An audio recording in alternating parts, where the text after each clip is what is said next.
Some of the areas that are of my concern are the area issues related to the LDCs, especially the National Adaptation Program, which is moving, but then what we are interested in getting is an indication of implementing the NAPs, providing finance and other resources, but particularly finance, because we may have to develop our plans, but development of a plan and sitting there without finance is not what we are interested in, and we want to see finance really indicated in the text. Gambia specifically, but for all LDCs and also small island developing states and a lot of African countries also. NAPS is an area that we think we should get funding and we start implementing. We also have a problem of even getting some funding from the GCF. It is difficult to get funding from GCF now because of some of the new rules and everything. And as LDCs, we are trying to see how best we can influence the COP to give guidance to the GCF so that they provide and develop expedited process for us to access funds. This we did with the GEF in the early days when we wanted to implement our NAPAs, which is National Adaptation Programs of Action. We were able to influence COP, for COP to give direction to GCF because they are dealing with institutions and countries that have the lowest capacity and the lowest resources. So I think we should have the same thing with the GCF. For example, the Gambia, our NAPA has been at the GCF since 2018. So I think it takes too long to get just $3 million approved for the development and implementation of our NAPs.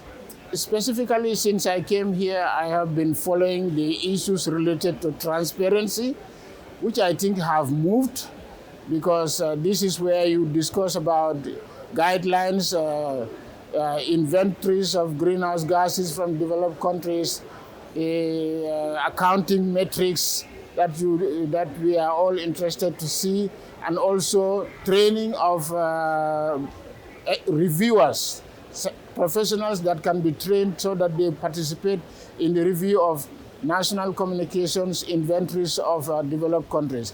That one has moved, and I think I am satisfied with the text as it is. Now it is gone to the political level.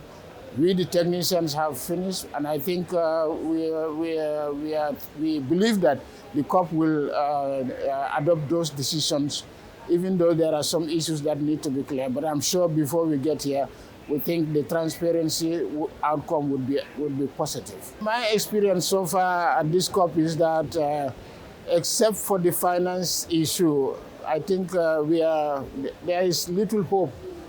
At the end of the tunnel, there is light. I'm also happy that the loss and damage issue is being discussed, and I think there are also hopes, even though there are issues that still need to be cleared. And I'm hopeful that the funding issues for loss and damage is being discussed. We don't want a process which is going to go out of the UNFCCC process. We want everything to be under the UNFCCC process. And I am advising and appealing to my own fellow developing countries, let us make the best use of whatever we get. I have been in this process for a long time. We may get decisions, but we don't apply the decisions when we get back home. Or the little projects and financing we get, we need to really implement the activities correctly, with all the transparency, with all the accountability, and so on.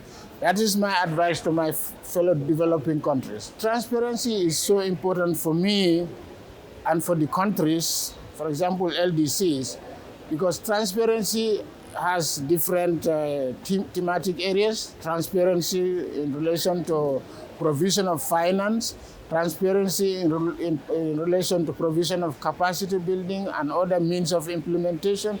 So we want to see, because at the end, it is not only developed countries that are going to go through the process of monitoring, reviewing, reporting, and verification, all countries. So we should be interested to see that it is working for the developed countries, and later on it will work for the developing countries. But we are interested in the transparency issue because we want to see that developed countries definitely meet all their pledges, the ambition, the financial, the capacity building that they have pledged, and so on. So we think all those transparency issues, we would be able to find out, are they meeting their pledges, are they meeting the financial obligation, and so on.